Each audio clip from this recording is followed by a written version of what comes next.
as duas últimas, felizes os perseguidos por causa da justiça, que não tem nada a ver com a quarta bem-aventurança, são aqueles que são perseguidos, como os primeiros cristãos foram perseguidos, por amor ao que é certo. Aqui a justiça é justiça divina. E felizes aqueles que serão perseguidos por amor a Jesus. Então, essas duas últimas são o top dos tops. Meu Deus! Só agora vem a pergunta, Orson, que Kardec fez aos espíritos, questão 170.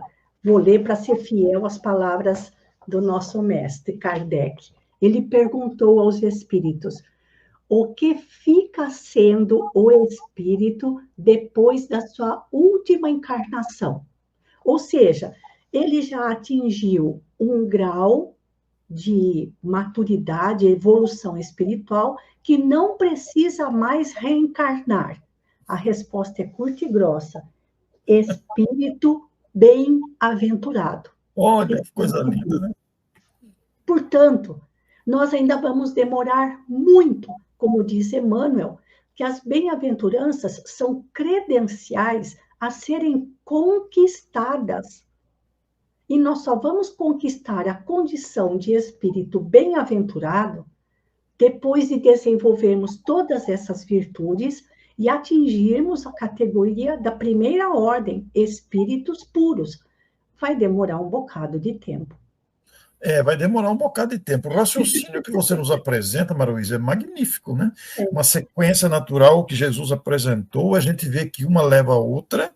Agora, é claro que a gente transita superficialmente entre uma e outra, a gente transita com alguns exercícios, mas parece-me, pelo raciocínio aí que você nos apresenta com tanta clareza, que para essa iluminação interior que nos faz, a gente tem que começar a buscar a humildade, né? Tem que começar por aí. E olha, Orson, tem outra questão. As pessoas a quem Jesus se dirigia, o idioma era o aramaico. Era uma língua muito pobre. E, além disso, não existiam palavras com sentido abstrato. Tinha que ser coisas, as palavras tinham que fazer referência a elementos concretos.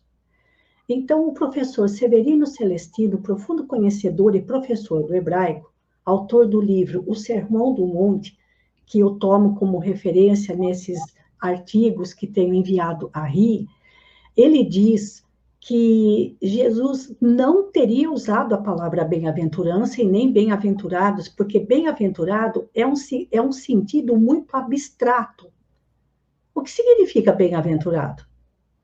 Então, ele não teria usado essa palavra. Ele teria usado a palavra avante, no sentido de exortação, de estimular aquelas pessoas que continuassem o seu caminho para Deus, apesar de toda a humilhação, apesar de todo o sofrimento, apesar de todas as lágrimas, apesar de todas as injustiças que sofriam àquela época.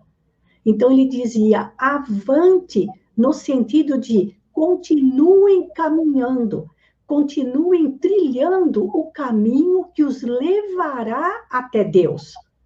Isso sim eles conseguiam compreender.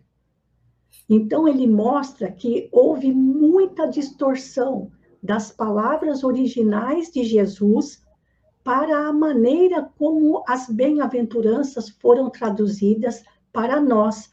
Então, do hebraico para o grego, do grego para o latim, do latim para o português e as demais línguas. E na tradução para o grego, a palavra que Jesus usou, que seria avante, continuem caminhando, eles trocaram por bem-aventurados.